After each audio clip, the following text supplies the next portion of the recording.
And I'm joined now by Mark Morley, Director of Product Marketing for OpenText Business Network. Mark, there's a whole load of disruptive technologies around, AI, blockchain. How are these impacting the supply chain? I think we're at a really interesting stage at the moment. Many analysts, many vendors in the market today are talking about the technologies independently. So talking about IoT, for example, talking about blockchain, talking about AI in silos. But the real benefit of these technologies is when you bring them together and you get this really confluence of benefits across all of those different disruptive technologies. And this is really, I think, where the next phase is for the supply chain in terms of leveraging these disruptive technologies, and something that I'm positioning, or OpenText is positioning, as the autonomous supply chain. Okay. So, And for businesses looking at this then, what are the steps? How do you build this autonomous supply chain? well, I think the first step, really building the foundation. So it's really important to be able to communicate electronically across the supply chain, make sure that information is flowing electronically between different trading partners, suppliers, logistics carriers, financial institutions. And once you have that digital foundation in place, you may want to be able to track the movement of goods as they move through the supply chain. So this is where the Internet of Things comes in, placing temperature sensors, humidity sensors on shipping pallets or containers.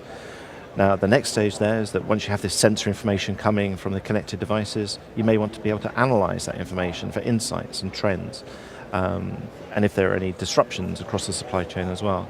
And then finally, there may be a reason to actually capture that information for, I guess, posterity, archiving the information, and that's really where blockchain comes in. So being able to provide the security and the provenance of those goods as they move through that supply chain.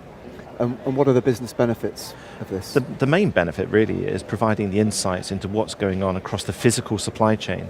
You know, here at Business Network, we have 24 billion electronic transactions moving across our network on an annual basis. But to actually understand what's going on in the physical supply chain, I would almost call it the digital supply chain twin. You know, what's actually happening in the physical world versus the electronic world. And having that visibility, having the insights into what's going on across the supply chain, I think that's a really important piece. And that's really where the autonomous supply chain comes in. And how does this work in the real world? I mean, can you give us an example? Yeah, I mean, if you take one example of the shipment of perishable goods, for example. So if you have a supplier in North America, they need to deliver perishable goods to a retailer in Brazil. There may be temperature sensors, there may be GPS location sensors on the shipping pallet or the container. And as those goods move through the supply chain, they may be going through air freights, they may be going through in-country third-party logistics carriers on a truck. And every 30 minutes, you could have the sensors sending information back to the IoT platform, monitoring the temperature, making sure they're within range. And the last thing the retailer wants at the other end when those goods are delivered is to have perished goods being delivered to their retail outlet. And so because the retailer, because the 3PL carrier, the distributor and the supplier are all connected to the same central platform, everyone's got end-to-end visibility of what's going on.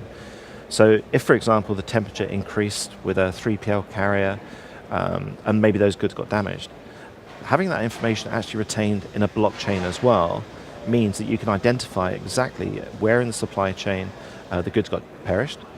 The retailer could use that evidence as maybe renegotiating the contracts with the supplier or with the 3PL carrier.